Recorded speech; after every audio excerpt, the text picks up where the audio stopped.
Sometimes we have these patients who come to us in the hospital, and for various reasons, sometimes it could be a heart attack, sometimes there may be a defect in the heart right from the birth, जिसको हम लोग congenital anomaly कहते हैं. Sometimes it could be a number of small heart attacks which we call as ischemic cardiomyopathy. या कभी कभी किसी infection का शिकार होके, जैसे कि कोई वायरस हो गया, विषाणु हो गया, इस वजह से जो है उनका हार्ट जो है काम करना कम बंद कर देता है या कम कर देता है.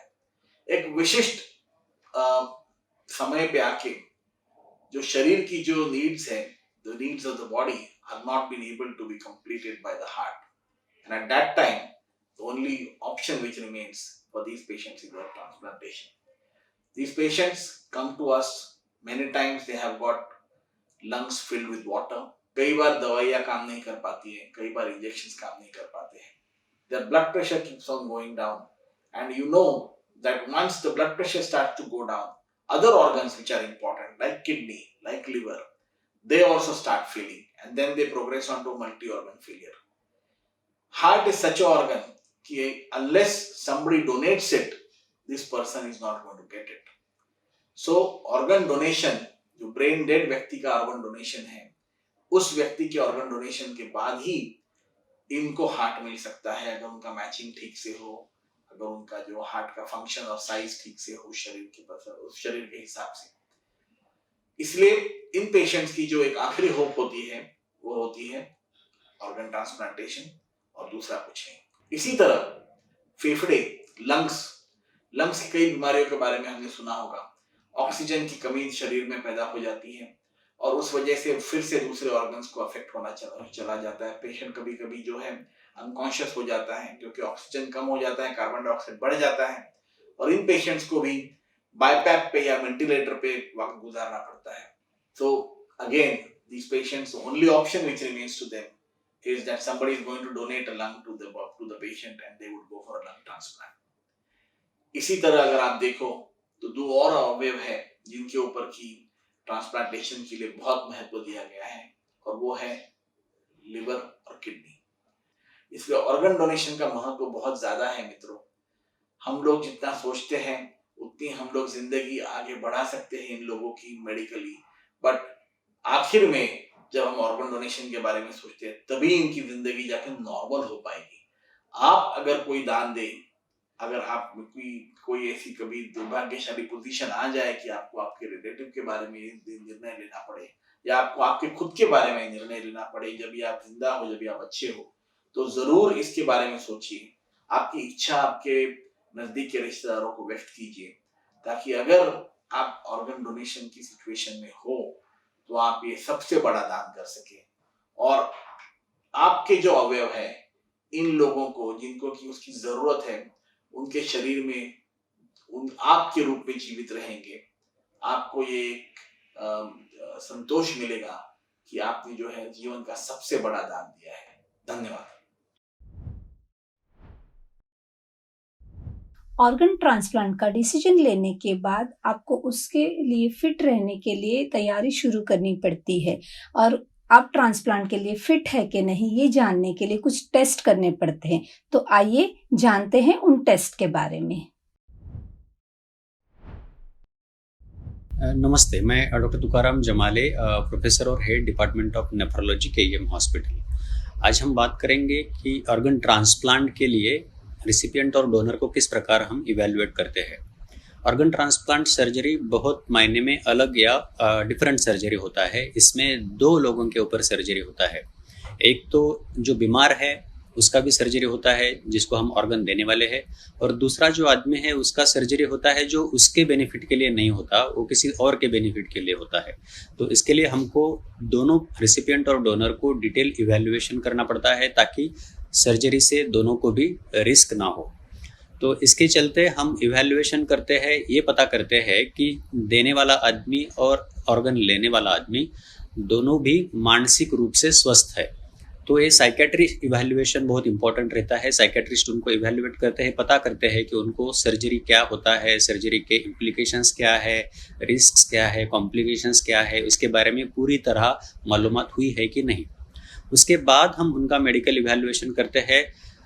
Cardiac evaluation, pulmonary evaluation, liver का इवैल्यूएशन, मतलब हर एक मेजर ऑर्गन सिस्टम का इवैल्यूएशन करके पता करते हैं कि इसमें कोई गड़बड़ नहीं है। ये इसलिए इम्पॉर्टेंट होता है कि ये सर्जरी लंबा चलता है, मेजर सर्जरी होता है, इसमें एनेस्थीसिया का भी रिस्क रहता है। अगर किसी एक ऑर्गन सिस्टम में कुछ गड़बड़ रहेगा तो एनेस्थीसिया का रिस्क बढ़ जाता है। इसके लिए हमको अगर ऐसा कुछ मालूम पड़ा तो उसको पहले ऑप्टिमाइज करना पड़ता है ऑपरेशन के पहले। सो ये दोनों रेसिपिएंट और डोनर दोनों में होता है। अगर डोनर औरत रहेगी तो गायनेक इवैल्यूएशन भी होता है। इसके अलावा रेसिपिएंट का और थरो इवैल्यूएशन इस चीज़ के लिए होता है कि उनके शरीर में कोई इन्फेक्शन ना हो, क्योंकि उनको हम इम्यूनोसप्रेसिव मेडिकेशंस देते हैं जिससे अपना इम्यूनिटी कम होता है। ये ज़रूरी रहता है कि रिजेक्शन ना हो इसके लिए। तो ये जब भी करते हैं तो इन्फेक्शन का रिस्क बढ़ता है। तो इसलिए हम ऑपरेशन के पहले इसका थरो जांच करते हैं, स्किन का जांच करते हैं, आँख का जांच करते हैं, कान नाक का जांच करते हैं, तो दांत का जांच करते हैं, और जहाँ जहाँ पे भी कोई इन्फेक्शन का रहेगा तो वहाँ पे हम पहले ट्रीटमेंट देते हैं और उसके बाद ही पेशेंट को ट्रांसप्लांट के लिए लेते हैं। जब भी ये इवैल्यूएशन होता है तो अगला स्टेप रहता है HLA group cross match, HLA and cross match. तो ये टिश्यू टाइपिंग करते हैं कि मैच कितना है दोनों में, रेसिपिएंट और डोनर में। उसके हिसाब से हमको कितना इम्यूनोसप्रेशन दवाई देना है, कितना इम्यूनिटी कम करने का दवाई देना है, इसका भी अंदाजा आता है।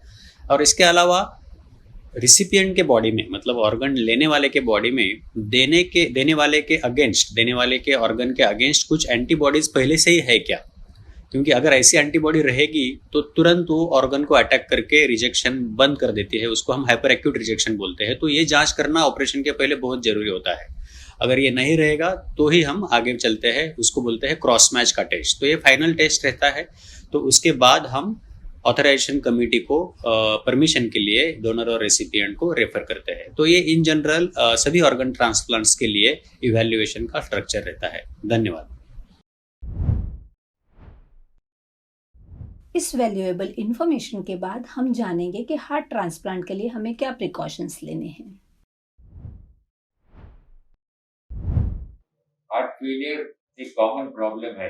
अगर जब भी हार्ट बहुत वीक हो जाता है, मेडिसिन के बाद भी पेशेंट को तकलीफ चालू रहती है, तो फिर हार्ट ट्रांसप्लांट करने की जरूरत रहती है। इम्पोर्टेंट है कि जब भी हार्ट ट्रांसप्लांट की जरूरत है तो जल्दी से करना चाहिए। बहुत देरी से करेंगे तो किडनी फेलियर हो जाती है, लंग्स में प्रेशर बढ़ जाते हैं, फिर उसके बाद हार्ट ट्रांसप्लांट करने से ज्यादा तकलीफ हो सकती है और रिकवरी में प्रॉब्लम होता है। तो ये अपने को याद रखना है कि जिसको डायबिटीज, ब्लड प्रेशर या हार्ट डिजीज है, उसको हार्ट फेलियर का चांसेस है। डॉक्टर को दिखाना चाहिए। जो आपको पाँव में सूजन आती है या ब्रेथलेसनेस होता है, it is easy diagnosis, echocardiography करके देख सकते हैं। इसकी बहुत सारी आज ट्रीटमेंट अवेलेबल है, medical and surgical. End of course last heart transplant है, और हार्ट ट्रांसप्लांट भी करने की जरूरत नहीं है। आजकल हार्ट ट्रांसप्लांट का सर्वाइवल बहुत अच्छा है। हार्ट ट्रांसप्लांट इंडिया में, हमारे भारत में पिछले 10 साल में करीब 1000 के आसपास हो चुके हैं। और ये बहुत ज़रूरी है कि हम मरीज को ट्रांसप्लांट के पहले कई चीज़ों की हिदायत इस तरह से दें कि ये प्रोग्राम हमारा सक्सेसफुल रहे और मरीज के रिजल्ट भी अच्छे रहे। तो जब भी मैं ट्रांसप्लांट के लिए मरीज को देखता हूँ, वो generally stage D heart failure में होते हैं। और स्टेज डी हार्ट फेलियर का मतलब ये होता है कि ये जो मेन चेम्बर है हार्ट का, उसका फंक्शन 15 और 20% के आसपास होता है। और ये मरीज मोस्टली अपने घर में या तो बेड रिडन होते हैं या सिर्फ बाथरूम तक चल पाते हैं, और इनको काफ़ी सडन डेथ का रिस्क भी होता है।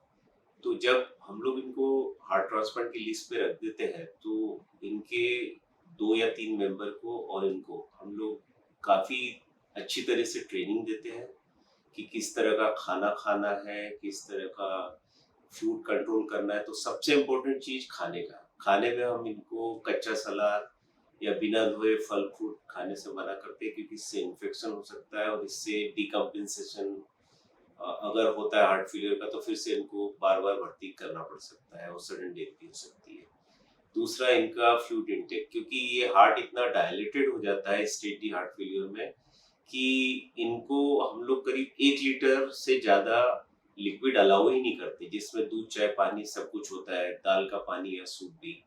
और इवन अगर तरबूज टाइप के फ्रूट होते तो हम उनको कहते हैं कि इतना ज़्यादा नहीं लेना है कि वो 1 लीटर को क्रॉस करें। इनको सॉल्ट कम लेना होता है, इनको कोई भी नॉन वेज फूड अगर खाना है तो उनको अच्छा कुक करके खाने के लिए हिदायतें दी जाती है। दूसरा, हम इनको ये भी इंस्ट्रक्शन देते हैं कि अगर घर में पेट एनिमल्स है, बिल्ली है या डॉग है, कुत्ता है, तो ये वैक्सीनेटेड रहे और उस घर से हम लोग उनको हटाने की हिदायत देते हैं। इन लोगों को क्योंकि इम्यूनो सप्रेशन ड्रग्स देते हैं हम लोग, तो इनका रेजिस्टेंस काफी कम हो जाता है ट्रांसप्लांट के बाद। तो अगर इनके खिड़कियों पे कबूतर बैठ रहे होते हैं तो हम उनको ये कहते हैं कि भाई जाली लगवा लीजिए, और एयर कंडीशनर होते हैं उनको हेपा फिल्टर, अलग टाइप के फिल्टर के, बैक्टीरिया फिल्टर के एसी खरीदने के लिए हिदायतें देते हैं। कई पेशेंट ट्रांसप्लांट के टाइम में वेटिंग लिस्ट में जो रहते हैं घर में, तो उनको कई बार पता नहीं चलता कि उनकी तबीयत एकदम अचानक खराब हो रही है, वो रात भर निकाल देते हैं। तो हम उनको ये कहते हैं कि रात बेरात 24 घंटे कभी भी उनको तकलीफ हो, सांस की तकलीफ हो रही हो, या यूरिन कम हो रहा हो, या पीलिया हो रहा हो, या चक्कर आ रहे हो, बीपी कम हो रहा हो, तो हमको तुरंत उनको हिदायत देते हैं कि वो हमको आकर हॉस्पिटल में मिले और हम उनको एडमिट कर देते हैं। कभी कभी क्योंकि ट्रांसप्लांट एक बहुत ही डिफिकल्ट प्रोग्राम है, इसमें कई बार हमको सूटेबल डोनर नहीं मिलता, तो हम क्या करते हैं कि उनको एक पर्टिकुलर दवाई के ऊपर घर पे भेजते हैं जिसका नाम मिलेनॉन है।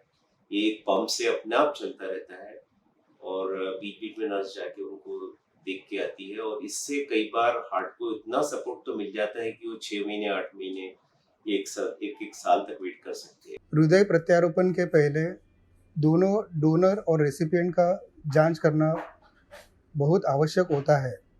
इसमें रूटीन इन्वेस्टिगेशन के अलावा जैसे कि haemoglobin, blood group cross match, patient का ब्लड काउंट और पेशेंट का HLA स्टडी रहता है, ये करना बहुत ज़रूरी रहता है। अगर अपन HLA क्रॉस मैचिंग नहीं करते तो ऑर्गन रिजेक्शन का चांसेस काफ़ी ज़्यादा हो जाता है।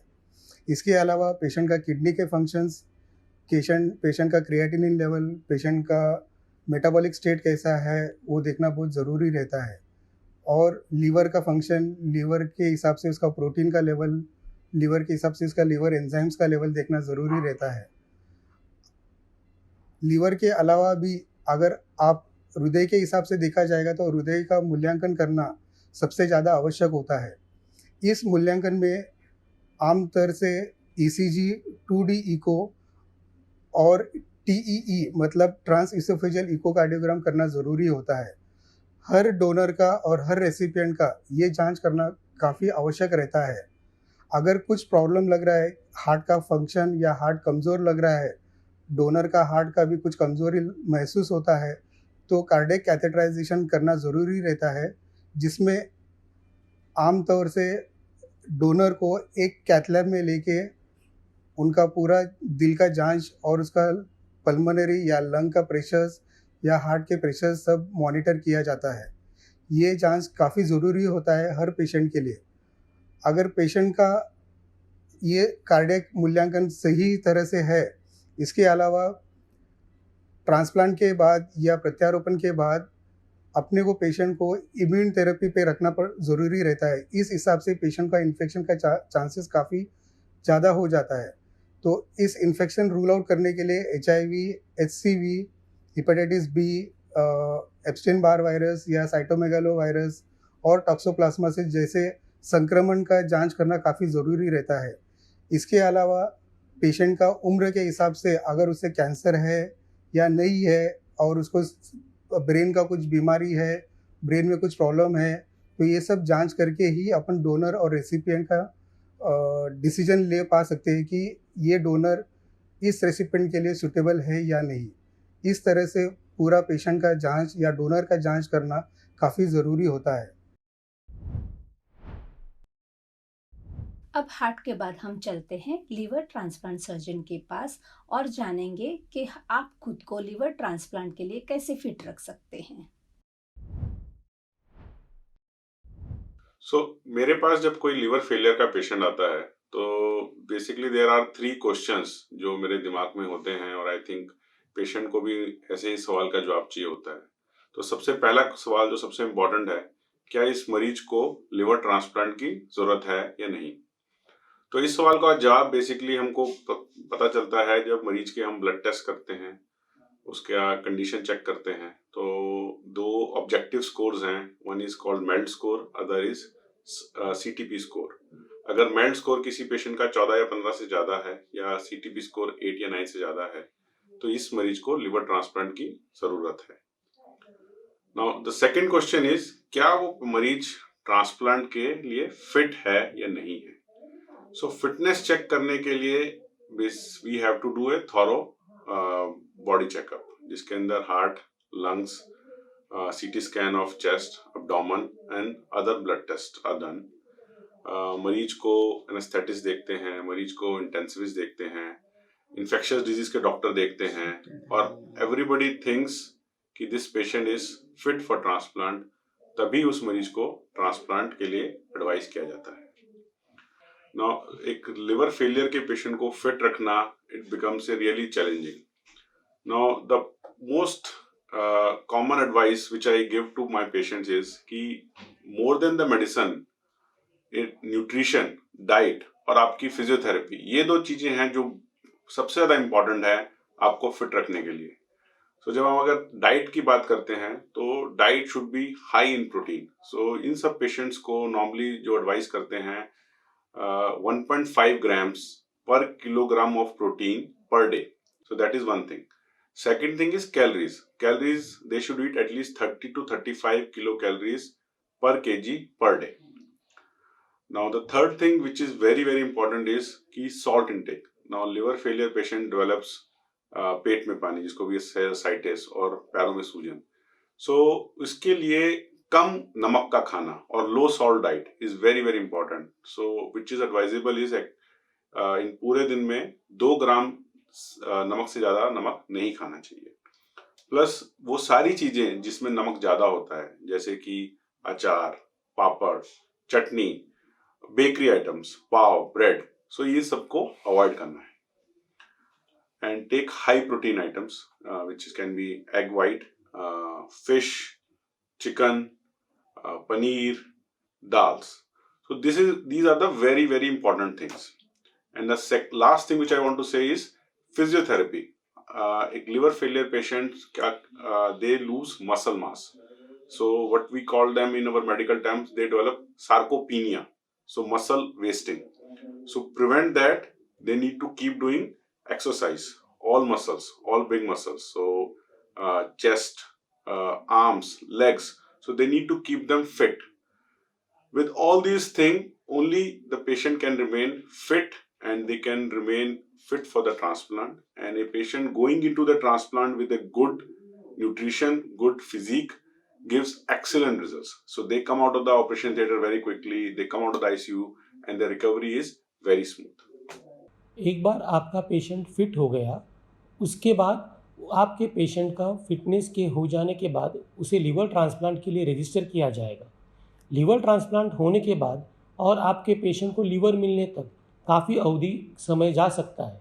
इसीलिए ये बहुत ज़रूरी है कि इस दौरान आपका और आपके पेशेंट का साइकोलॉजिकली आपका एटीट्यूड पॉजिटिव होना चाहिए।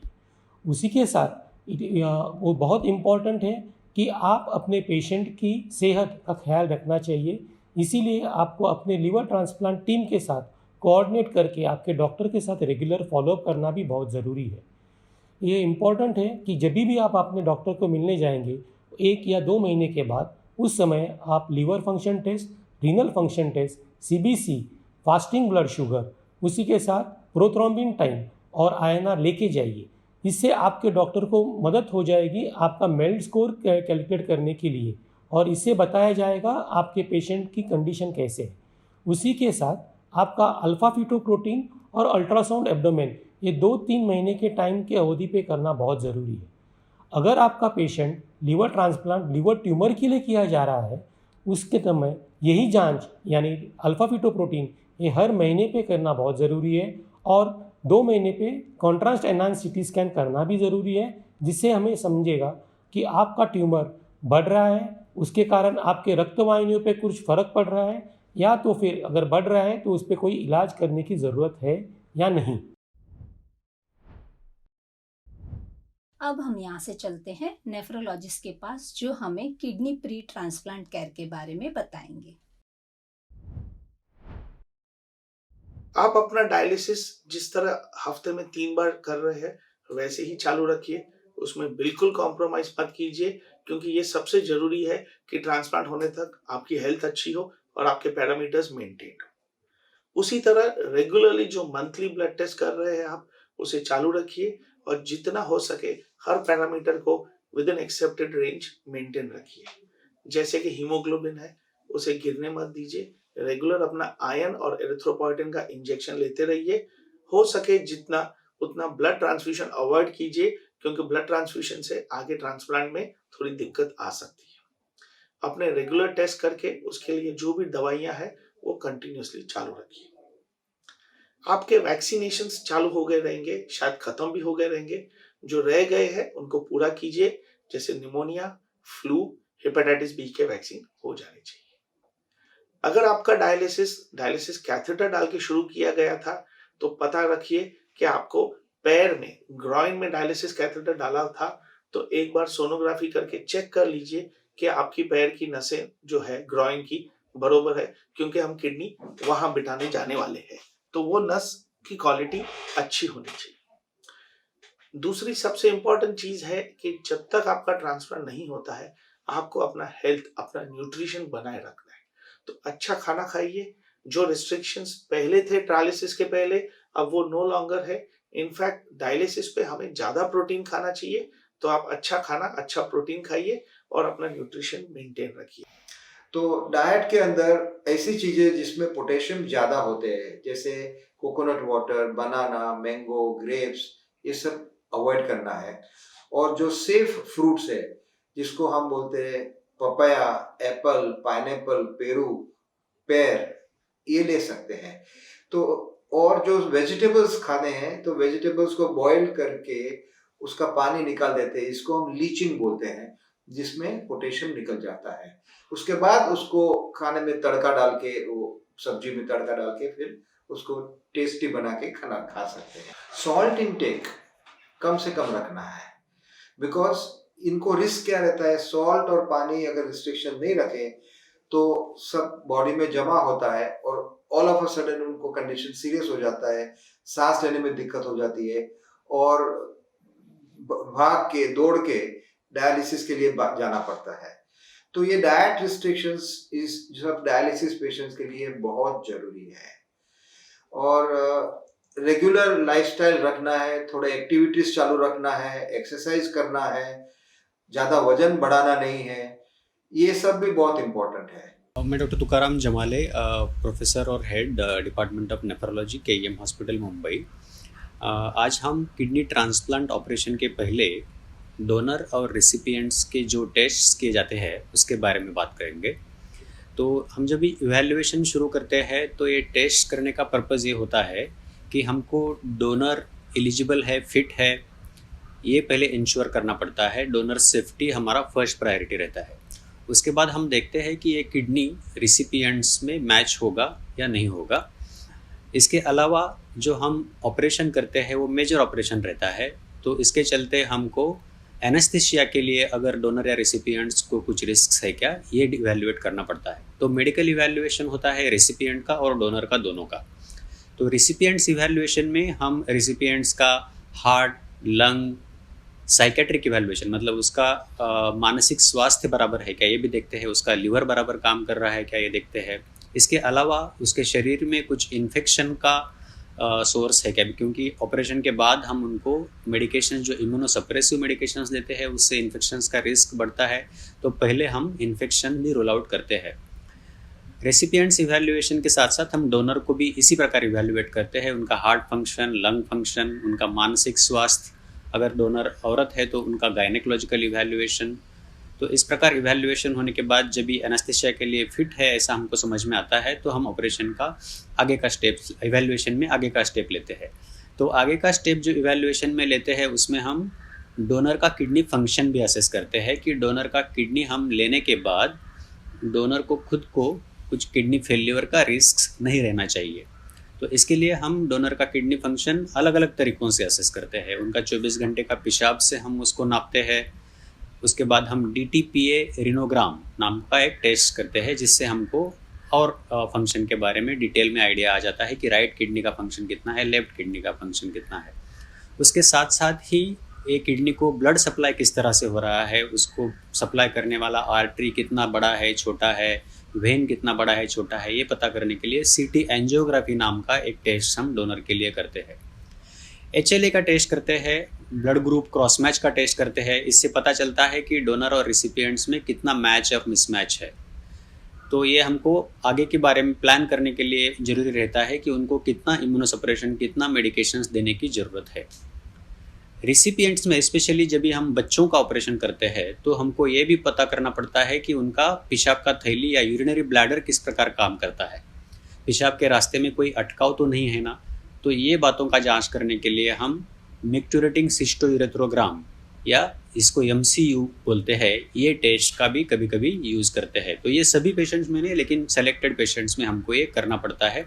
अगर लगे तो इसके बाद सिस्टोस्कोपी मतलब दूरबीन डाल के पेशाब की थैली का जांच भी करना पड़ता है।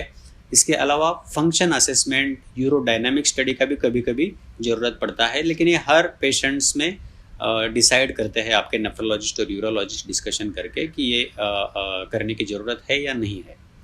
तो इस प्रकार जब एनास्थेशिया, इन्फेक्शंस, मैचिंग ये सब इवैल्यूएशन होता है तो हम पेशेंट्स को ऑथराइजेशन कमेटी मीटिंग के लिए प्रिपेयर करते हैं और इसके बाद मेडिकल इवैल्यूएशन खत्म हो जाता है। धन्यवाद। फिजिकल फिटनेस के साथ साथ मेंटल हेल्थ भी काफ़ी ज़रूरी होती है। ट्रांसप्लांट पेशेंट को मानसिक रूप से भी तैयार करना पड़ता है। तो आइए इसके बारे में जानते हैं हम हमारे साइकियाट्रिस्ट से। सबसे पहले जब पेशेंट या जो रिलेटिव डोनेट करने वाला होता है हमारे पास आते हैं, सबसे पहले तो ऑब्वियसली थोड़ी एंजाइटी तो सब में होती है, पेशेंट में भी होती है और जो डोनेट कर रहे हैं उनमें भी होती है। तो मेरा पहला काम होता है कि उनको थोड़ा to put them at ease, कि थोड़ा सा वो काम डाउन हो जाए, और फिर उनके साथ हम बात करते हैं। हम देखते हैं कि कहीं पहले उनमें किसी तरह का कोई साइकेट्रिक इश्यू जैसे कि डिप्रेशन हो, एंजाइटी हो, OCD हो, ऐसी चीजें नहीं थी, या तो वो उसकी कोई दवाइयाँ वगैरह ले रहे हैं, तो उसका इवैल्यूएशन करना पड़ता है। और सबसे ज्यादा जरूरी अभी उनकी मानसिक स्थिति कैसी है। साथ ही साथ हम उन्हें उनके जो रिलेटिव्स आते हैं हम उनसे भी बात करते हैं कि ज्यादातर घर में स्वभाव कैसा है, क्योंकि सिर्फ पेशेंट से नहीं बात किया जा सकता, हमें एक ओवरऑल पिक्चर चाहिए कि इन जनरल किस तरह का बर्ताव हो रहा है, किस तरह की मनस्थिति हो रही है घर पे भी। नमस्ते। एक मनोचिकित्सक ऑर्गन ट्रांसप्लांट टीम का एक महत्वपूर्ण हिस्सा होता है, क्योंकि उसे जांच करनी पड़ती है दोनों डोनर और रेसिपिएंट की। इसलिए हम दोनों से अलग अलग बातचीत करते हैं, काफ़ी डिटेल में हिस्ट्री लेते हैं कि कोई प्रकार की मानसिक बीमारी नहीं है, ना कोई प्रकार का तनाव उनको महसूस हो रहा है। क्योंकि ऐसा देखा गया है कि जब बहुत पुरानी बीमारी होती है जैसे कि किडनी डिजीज, तो उसका प्रभाव मन पे भी निश्चित पड़ता है। तो डोनर और रेसिपिएंट को दोनों को अलग अलग हम हिस्ट्री लेके उन्हें साइकोलॉजिकल टेस्टिंग के लिए साइकोलॉजिस्ट के पास भेजते हैं। वहाँ पे उन पर टेस्ट की जाती है MMPI और रॉशाक, जिससे ये मालूम पड़ता है कि उन्हें किसी प्रकार की मानसिक तनाव या बीमारियां तो नहीं है। ये सब जांच करने के बाद हम दोनों के साथ काफ़ी बार मल्टीपल इंटरव्यूज लेके असेस करते हैं before giving the psychiatric fitness. एक मनोचिकित्सक को ये देखना है कि डोनर या रेसिपिएंट दोनों में किसी प्रकार का मानसिक तनाव नहीं है, ना कोई बीमारी है, और उनमें ये क्षमता है कि वह जान ले वह किस प्रोसीजर के what procedure they are undergoing। तो इसलिए उन्हें सब consequences मालूम होनी चाहिए ट्रांसप्लांट सर्जरी के, and both should be competent to give consent, जो आज की दुनिया में बहुत महत्वपूर्ण है। इसके साथ साथ डोनर को डोनर की जांच हम इसलिए भी करते हैं कि डोनर किसी प्रेशर में आके फैमिली की वजह से अपने ऑर्गन डोनेशन के लिए तैयार नहीं हुआ है. Every donor should give or do organ donation under their own free will, and this is assessed for by the psychiatrist. Thank you. खुद को फिट रखने के साथ साथ हमें हॉस्पिटल में कुछ ट्रांसप्लांट के डॉक्यूमेंटेशन की भी तैयारी करनी पड़ती है। तो आइए जानते हैं उस डॉक्यूमेंटेशन के बारे में ट्रांसप्लांट कोऑर्डिनेटर डॉक्टर रेखा बारोट से। जब भी किसी पेशेंट को ट्रांसप्लांट की सलाह देते हैं डॉक्टर्स और वो हमारे पास आते हैं, तो हम इन्हें समझाते हैं कि ट्रांसप्लांट के लिए हमें डोनर की ज़रूरत होती है। अब डोनर 2 टाइप्स के होते हैं, एक होता है कैडेवरिक डोनर और दूसरा होता है लाइव डोनर। कैडेवरिक डोनर के लिए हमें नोटो एंड उसके बाद ZTCC में रजिस्ट्रेशन करना पड़ता है। ZTCC में रजिस्ट्रेशन करने के लिए एक फॉर्म होता है, जो फॉर्म में हमें पेशेंट्स की सारी डिटेल्स भरनी पड़ती है।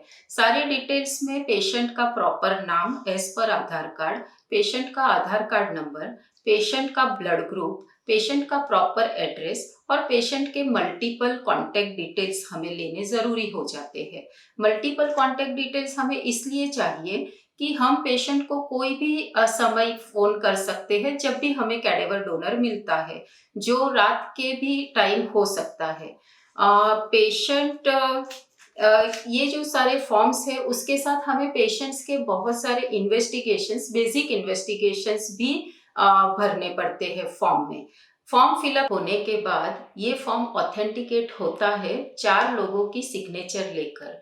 तो वो सिग्नेचर होती है ट्रांसप्लांट फिजिशियन, जैसे कि nephrologist, hepatologist, cardiologist, transplant surgeons, head of the institute, transplant coordinator. हमें इस फॉर्म पे पेशेंट और उनके रिलेटिव की भी सिग्नेचर चाहिए। एक बार पेशेंट रजिस्टर्ड हो गया ZTCC में, तो हमें कभी भी कॉल आ सकता है। अब ये जो पेशेंट है वो सिर्फ जब जो भी हॉस्पिटल से रजिस्ट्रेशन करवाता है, ट्रांसप्लांट भी वही हॉस्पिटल में होता है।